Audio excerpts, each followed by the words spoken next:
Hi there. I've got quite a thing I thought I'd do today. I've got the Poppy Palin Waking the Wild Spirit Tarot, the Poppy Palin Everyday Enchantment Tarot, and I thought I would do a little comparison with the Thoth Crowley deck and the Waite deck. Just, I'm going to do the court cards and just, read from the books and just let you see, the differences in and how all the meanings all kind of like gel together, even though they're completely different systems. They just seem to work. So that's what I thought I'd do today. So if we start with the Page of Wands, so I'm just going to read from the book so that you can see or hear what it says. And we've got Page of Wands. A young man stands in the act of proclamation. He is unknown but faithful, and his tidings are strange. Divinatory meanings: dark young man, faithful, a lover, an envoy, a postman. Beside a man, he will bear favourable testimony concerning him. He is a dangerous rival, if followed by the Page of Cups. He has the chief qualities of his suit, and reversed, its anecdotes, announcements, evil news, also indecision, and the instability which accompanies it.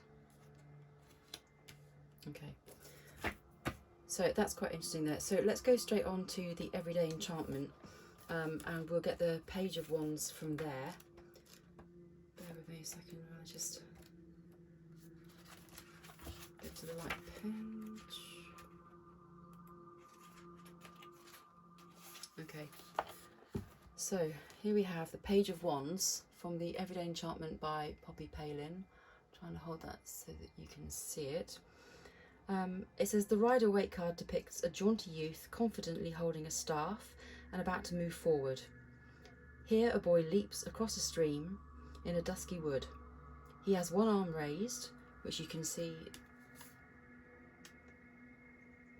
the comparison there. You've still got the Rider-Waite, what do you call it? How you stand. I can't think. Okay. So one arm raised, beckoning encouragingly to the two friends that stand behind him on the rocky bank, both visibly impressed at his intrepid jump. He wields a flashlight, which is his wand, and two small moths flutter around him, attracted to both the torch's glow and his bright energy. To the right, a woodland spirit blends with a tree. The branches are also wands. Below, a lizard perches on a sprig of gorse.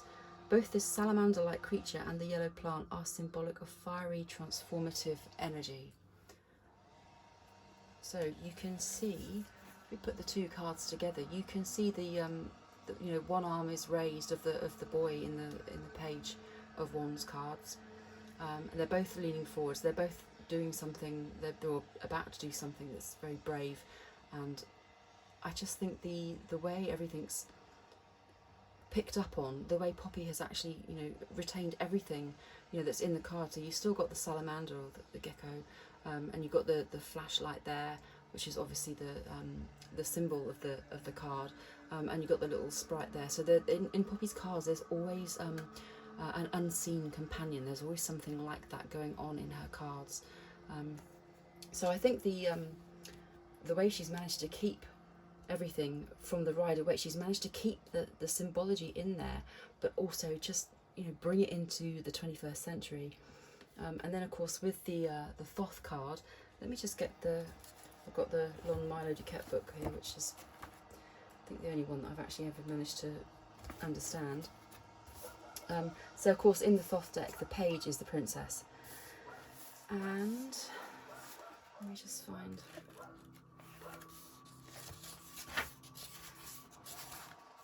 So the Princess of Wands, we've got a little note here that Harris wrote to Crowley, and it says, "I'm a bit worried. The princess is behaving most queer. She won't have any nice tidy lines, and I really don't know if she will be all right. She's certainly no relation of the first samples submitted. I think when I have smacked her, I will have to post her to you and you can tear her up or retain her as she strikes you. Oh dear, I am tired. I have battled with her blaring wriggles till the eye falls out, and she has burnt my throat and I can't swallow. So that's quite fascinating there about the Princess of Wands. But again, you know, you can see the symbology. She's got the wand in one hand, and the boy has the wand in the other hand, flying up through, and he's taken a jump. He's flying over through as well. So the energy and everything, it's all still there. That's what is absolutely amazing. If you get the Everyday Enchantment Tarot, you have to read the book. You really do have to read the book, because there's just so much in that book. You will be amazed, absolutely amazed. And then with Poppy's other deck here, Waking the Wild Spirit, the Page of Fire, because these cards are all given their elemental names as opposed to, you know, swords and cups. So the Page of Fire in her Waking the Wild Spirit Tarot is the Shapeshifter. Let me just read something from here. Poppy's work is just amazing. I don't know, just please do. The Everyday Enchantment, that's available on Amazon. You can get that. That's very easy to get hold of. Waking the Wild Spirit, I think as of now, what are we now? Sort of like middle of August 2020. So that I have seen Waking the Wild Spirit on eBay. And I know Poppy herself is actually selling one of her own copies. So if you want to get hold of one, you can. But I would make it quick, because they don't hang around for long. So okay, let's get to rabbiting on here. I've lost where I'm going. What am I looking for? Spirit of Fire.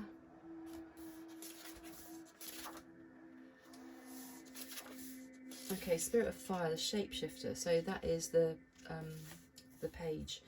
Taking risks or making commitments. And when you read the story about the shapeshifter is all about someone who is very shamanic, and they go off into, you know, journeys, and they bring back knowledge and things for their tribes and their people. So it is a kind of it's a risk doing that by going off into this other world to try and, you know, bring knowledge back. You don't know if you're ever going to come back again, or if you do, are you going to come back the same person as you were when you left? So yeah, it's very interesting, very, very fascinating, all her stuff.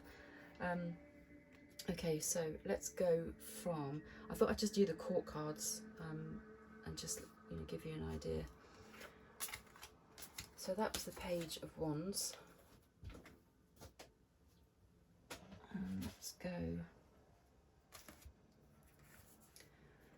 Let's go now to the Knight of Wands.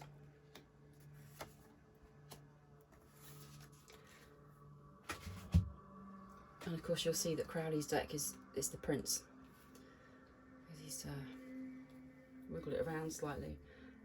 But again, you can see here, you know, the Knight, you know, there's a lot of movement going on here, and it's still very much present, even down to how the left arm here is holding the handlebar here, and the right arm there is holding the wand, and he's actually holding his spanner, which is his wand. So that's amazing. I love how she's just kept something of the Rider-Waite in there, and even when you compare the two cards, obviously the artwork and system is completely different, but you can still see that the gist of the meaning of the card is actually still there. So let's read what it says in the book for the Knight of Wands. Knight of Wands, he is shown as if upon a journey, armed with a short wand, and although mailed, is not on a warlike errand. He is passing mounds or pyramids, and the divinatory meanings: departure, absence, flight, emigration. A young, dark man, friendly, change of residence. Reversed is rupture, division, interruption, and discord. And let's go on to Poppy's one here for the Knight of Wands. And we have the Rider-Waite Knight of Wands charges forth on a powerful stallion while this exultant young man zips by on his motorbike. His purple neckerchief reveals his affiliation with cowboys, and he may see his bike as a steel horse. He zooms past, leaving other people standing. A woman and a child cheer him on, while another clutches at her face, shocked at his antics.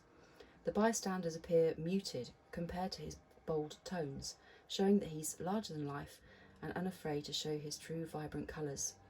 He wears no helmet, denoting his outlaw status, and his bright sun hair streams out. He has one tattooed arm raised in a triumph. The tattoo is a red sun, and there are matching flames on the bike's tank, symbolising his fiery nature.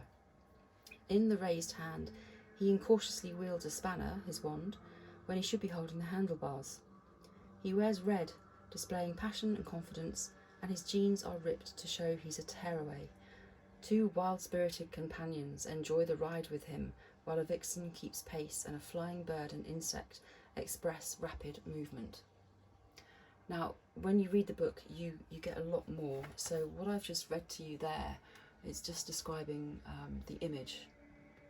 And then you go on and you have the story, and then you go on to the next page and you get the meaning.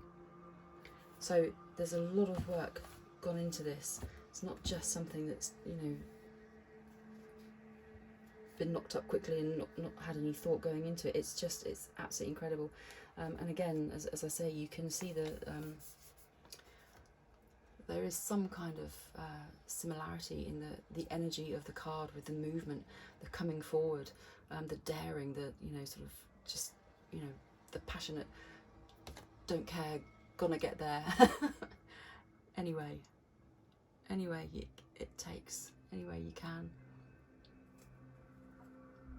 And then with the Waking the Wild Spirit, we have a totally different energy here. Let me just grab the book and I'll read you the Knight of Fire.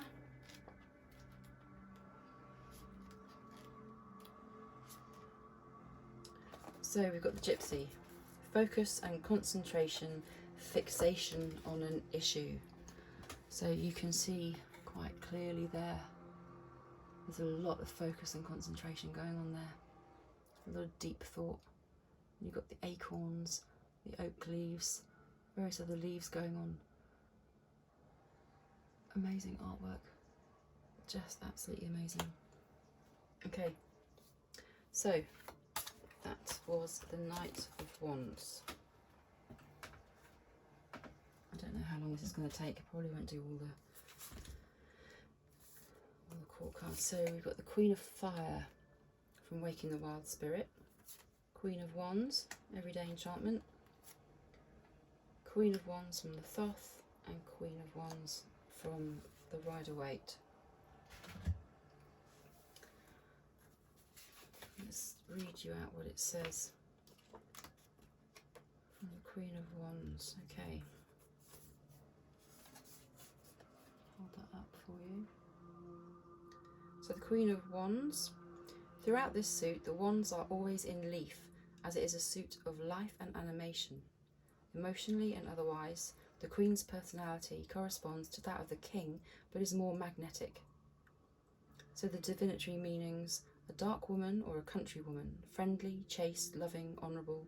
If the card beside her signifies a man, she is well disposed towards him. If a woman, she is interested in the querent. Also, love of money. Reversed, good, economical, obliging, serviceable. Also signifies opposition, jealousy, deceit, and infidelity. So that's the Rider-Waite. And then let's go on to Poppy's Queen of Wands here. Put them both together. I love the exuberance here, and of course you've still got the cat. You've got the cat from the Queen of Wands in the Rider-Waite Smith, and then also you've got the cat on the lady's dress as well. So there's, everything. The symbology is still in there, and of course the batons and the bows that the musicians are playing, and that's all their wands. So it's just been so cleverly thought out. Let me just get the book and I will read for you.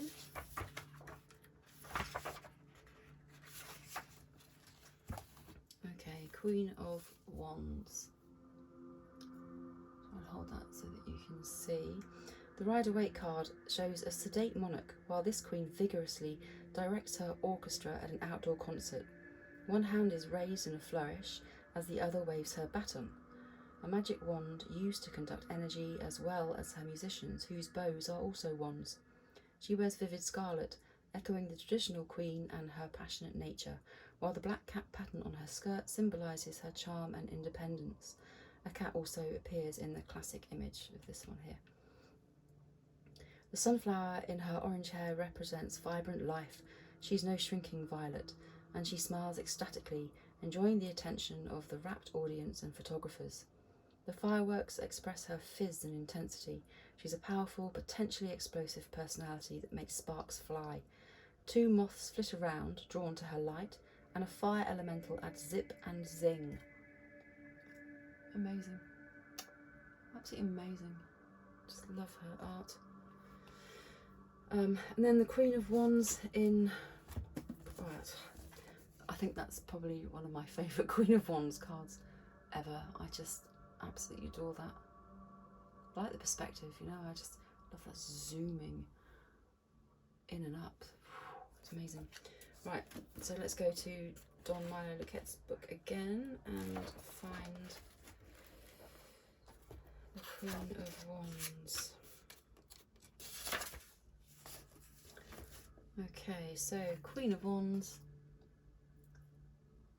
and we have the characteristics of the Queen are adaptability, persistent energy, calm authority, which she knows how to use to enhance her attractiveness. She is kindly and generous, but impatient of opposition. She has immense capacity for friendship and love, but always on her own initiative. And let's have a look at the Queen of Fire now in Poppy's Waking the Wild Spirit Tarot.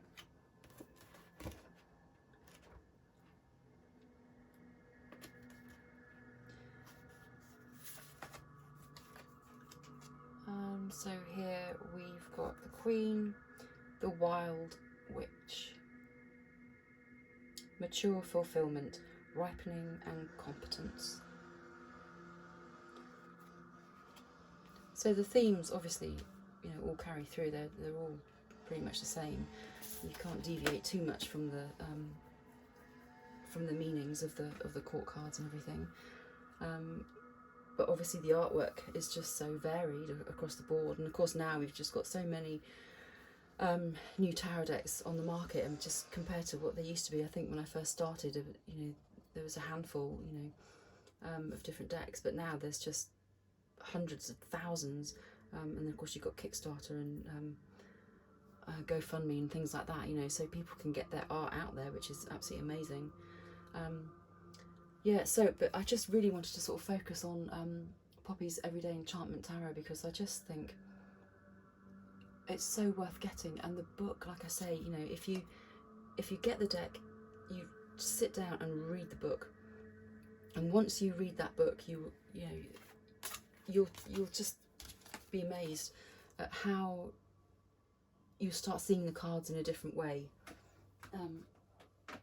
You know, sometimes it's just easy to get into a bit of a rut, and it's just nice to get a new perspective, but it's nice to have that new perspective that, you know, isn't taking away too much from the traditional meanings, because let's face it, the tradition is important, you know, the symbology and the magic that's in the cards, that's really important. So now we've got the King of Wands, and of course in the Thoth deck the King is the Knight. So and let's go to our Rider-Waite. Description of the King of Wands in the Rider-Waite. Okay, so the physical and emotional nature to which this card is attributed is dark, ardent, lithe, animated, impassioned, noble. He uplifts a flowering wand and wears, like his 3 correspondences in the remaining suit, what is called a cap of maintenance beneath his crown. He connects with the symbol of a lion, which is emblazoned on the back of his throne. Divinatory meanings: dark man, friendly, countryman, generally married, honest and conscientious. Reversed: good but severe, austere yet tolerant. So that's just the just the list of words that you get with the with a lot of cards, to be honest. But the book here, it gives you a story. It gives you so much more insight into things that are happening, and how you can relate them to now, because obviously our lives are quite different from when say the Rider-Waite was first developed and created. Life is so different, so you really do need a deck that can reflect that. I mean, I'm never going to stop using my Rider-Waite Smith and the Thoth and all the other decks, but this one for me has just really just hit the nail on the head.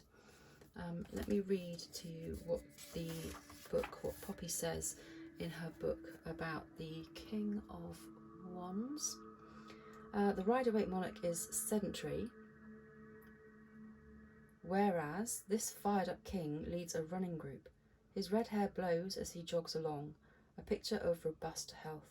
He has a warm smile, and it would be nice to see his eyes, but he isn't wearing dark glasses for aesthetic reasons or due to the sun, but because he's partially sighted. He has a white stick, his wand, and a guide dog keeping pace with him.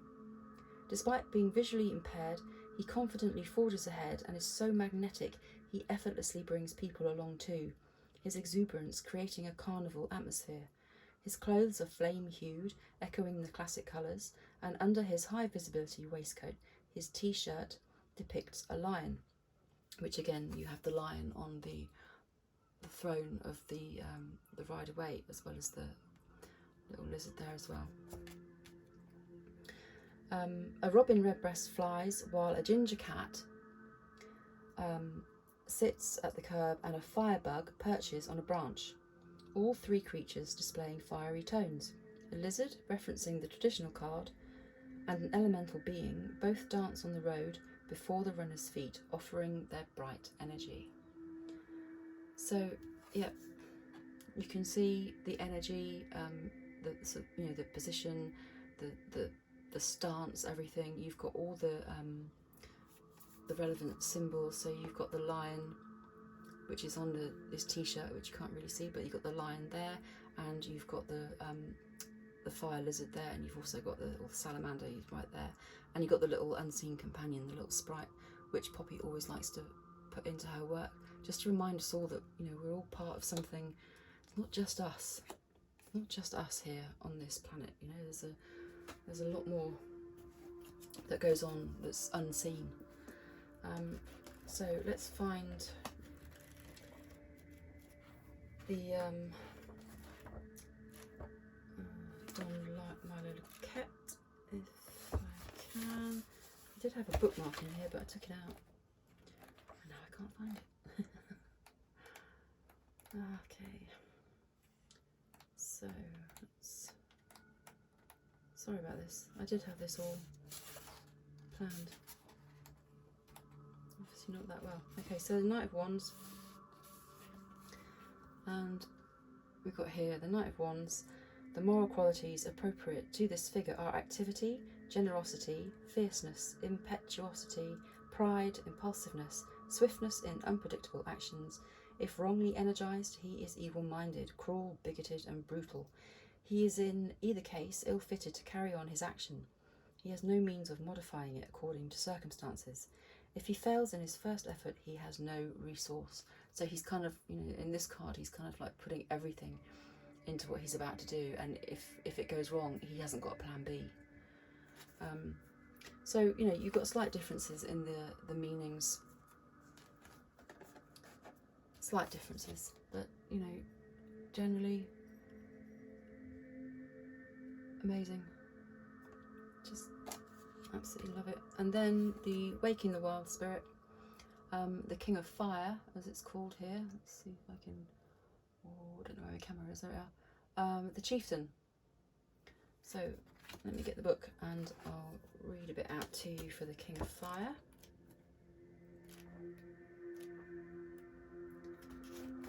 Okay, so King of Fire.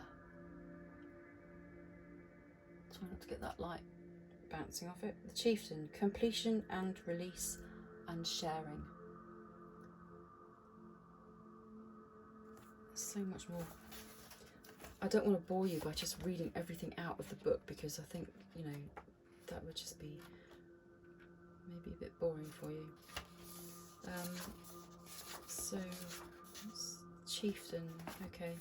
So what Poppy does is she tells you like a little story. So with the chieftain card here, she says, "Behold my land, my people, all we have brought to bear.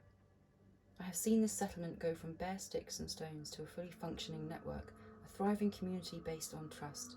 We poured our energy into this land and shared a mutual vision, a will to live in a place we could call home, a safe space on the land that did not abuse any natural law but blended in with nature's way. I am the proud father of a whole way of life, and I am happy to welcome you to this place today, our homestead, to share our achievements with you." And that's just a little excerpt there. Like I say, Poppy's words, you've got to read them. I know I probably sound...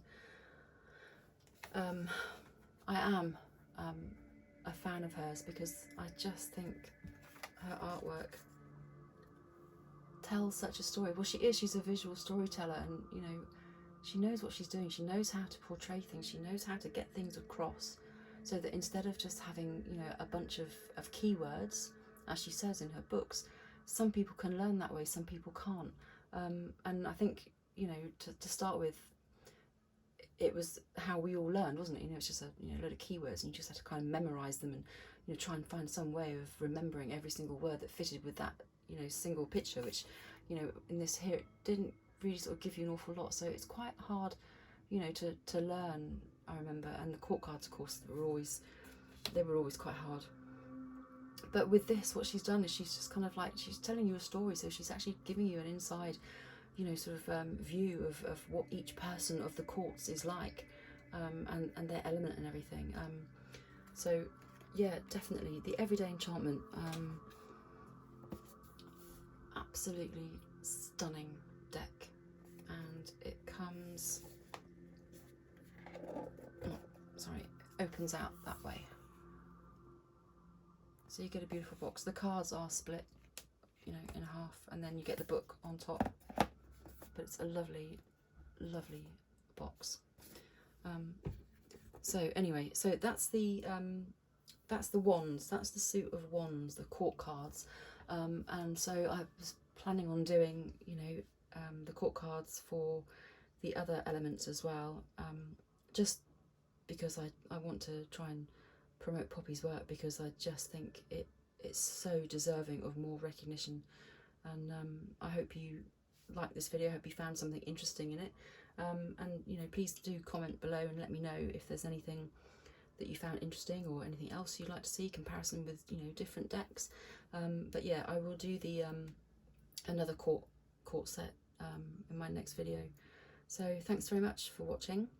I do tarot readings, and my website is www.moonoffortune.co.uk. Thank you for watching, and I'll see you soon. Bye bye.